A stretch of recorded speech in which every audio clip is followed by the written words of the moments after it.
Bienvenue à Bruxelles, au Parlement européen, en cette période cruciale pour la sécurité de l'Europe et de l'Ukraine. Alors pour renforcer la sécurité et la défense européenne en tant que telle, la Commission a mis sur la table un livre blanc ambitieux examiné par les 27 États membres réunis en sommet. Cette stratégie est articulée autour d'un plan de réarmement de l'Europe de 800 milliards d'euros qui facilite essentiellement les investissements des pays volontaires dans le secteur militaire. Les États membres de l'Union qui pourront déroger aux règles habituelles de rigueur budgétaire de l'Union européenne avec un objectif, affirmer notre indépendance vis-à-vis des États-Unis, un allié de plus en plus imprévisible, et alors que les Européens achètent 60% de leurs armes outre-Atlantique. Le livre blanc de la défense européenne prévoit désormais une préférence européenne dans la fabrication des équipements militaires de l'Union. Nous en parlons tout de suite avec deux eurodéputés. Anna Neumann, bonjour, eurodéputée allemande, membre du groupe des Verts. Et aujourd'hui, face à vous, Bernard Guetta, eurodéputé français du groupe Renew au centre de l'hémicycle au Parlement européen. Ça fait d'ailleurs des années, j'ai envie de vous dire, Monsieur Guetta, que la France propose de construire une véritable défense européenne. C'est un des grands mots d'ordre d'Emmanuel Macron. Avec ce plan de réarmement de l'Europe et ce livre blanc, est-ce qu'on y arrive enfin, selon vous ? Moi, je crois que nous vivons une révolution absolue, non seulement dans l'Union européenne, mais sur le continent européen et en vérité dans le monde. Parce que ce qui se passe aujourd'hui, c'est que l'Union européenne est en train, pour la première fois de son histoire, de s'affirmer en acteur politique de la scène internationale. Pourquoi ? Parce que dès lors que l'on se dote d'une défense, dès lors que l'on dit très clairement, de plus en plus clairement, jour après jour, et c'est littéralement jour après jour, qu'on veut se désengager de l'emprise américaine, du contrôle en vérité américain, dès lors qu'on affirme la nécessité de développer des entreprises d'armement pan-européenne, eh bien on passe à une toute autre dimension. Véritablement, j'insiste là-dessus, parce que je le crois profondément, nous vivons une révolution. Vraiment une révolution. Révolution, notamment en Allemagne, Anna Neumann, où le futur chancelier Friedrich Merz veut en finir avec les règles de rigueur budgétaire et a annoncé un vaste plan d'investissement de plusieurs centaines de milliards d'euros pour augmenter les dépenses militaires de son pays. Ce plan, il l'a fait adopter par le Bundestag et il l'a baptisé son bazooka d'investissement. On va l'écouter. La décision que nous prenons aujourd'hui sur l'avenir de la défense de notre pays est un premier grand pas vers une nouvelle communauté européenne de défense.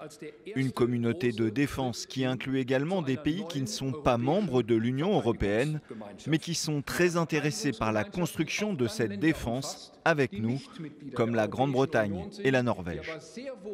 Anna Neumann, est-ce que c'est une véritable révolution copernicienne en Allemagne, un pays qui a été abrité depuis longtemps sous le parapluie nucléaire américain et qui a peut-être moins investi dans cette défense européenne? C'est vraiment bien une révolution en Allemagne de se tenir compte qu'il faut investir plus dans la défense et de faire ça avec des emprunts. Il y a vraiment une volonté de faire plus, mais maintenant, il faut bien regarder comment faire ça. Parce que si on a tous les pays dans l'Union européenne qui font plus, il ne faut pas qu'on se fait la compétition parce que ça va seulement augmenter les prix et augmenter les profits de l'industrie armement, mais pas la sécurité des Européens. Alors ce qu'il faut maintenant, en plus que les décisions en Allemagne, c'est la décision européenne de faire des achats communs. Alors Bruxelles a d'ailleurs avancé ce chiffre de 800 milliards d'euros Rearm Europe, pour réarmer l'Europe. Mais finalement, ça va dépendre, on le comprend, du bon vouloir des États membres qui d'ailleurs vont essayer de trouver cet argent où ils peuvent, pour augmenter leurs dépenses militaires. C'est vraiment de l'argent réel ou c'est de l'argent théorique? Alors écoutez, ça va dépendre des États membres pour 650 milliards, c'est-à-dire la majeure partie. Mais il y a une enveloppe de 150 milliards. Pardonnez-moi, 150 milliards, ce n'est quand même pas rien. Ce n'est pas suffisant, mais ce n'est pas rien.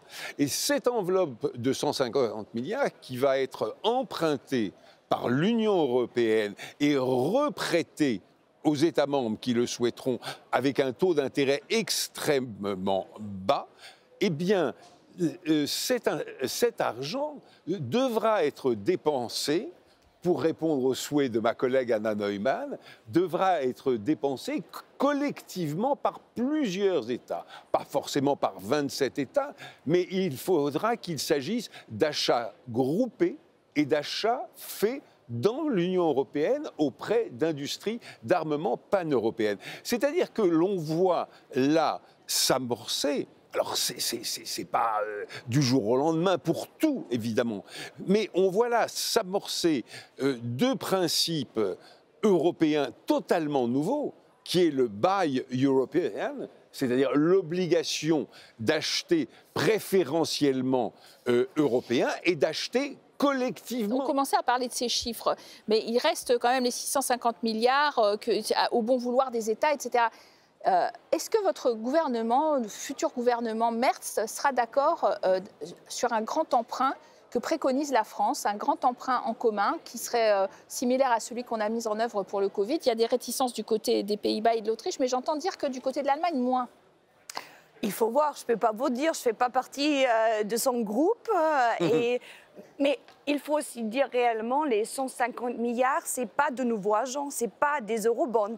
C'est une offre de la Commission aux États membres qu'il faut payer beaucoup pour des emprunts, pour que ça serait moins. Mais ce n'est pas de leur donner de l'argent pour acheter les trucs en défense, il faut bien repayer. Bien sûr, Anna, mais d'un autre côté, si la Commission emprunte pour reprêter aux États membres, oui, c'est quand même un emprunt collectif. C'est un emprunt collectif de l'ensemble de l'Union. Mais ça n'aide pas tous les États membres. Et quand même, c'est une main tendue et il faut que les autres acceptent. Mais bien sûr qu'il faut... C'est pas comme le European Peace Facility. Tout le monde a mis quand tout le monde a mis quelque chose ensemble et après on a fait une décision européenne de quoi faire avec ça. Le fonds de facilitation européenne qui est utilisé et qui est un fonds réel, bien réel, ça c'est de l'argent concret pour aider l'Ukraine. Vous dites...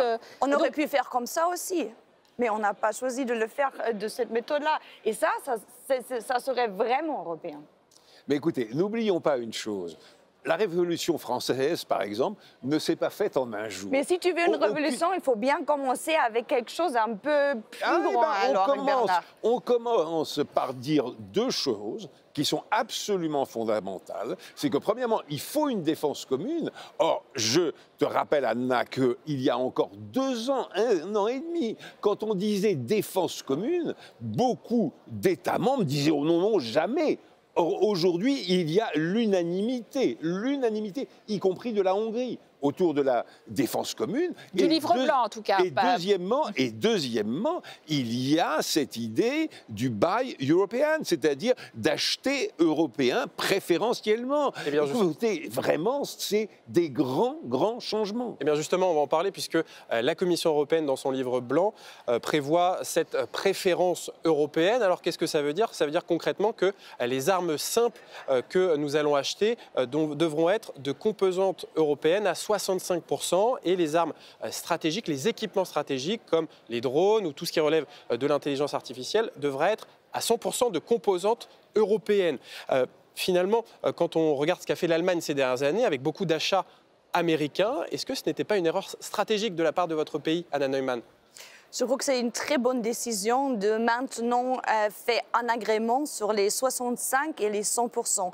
Les 100% pour des lacunes capacitaires qu'on a sans les États-Unis. C'est le cyber, c'est les drones, c'est la mobilité militaire, c'est la défense aérienne.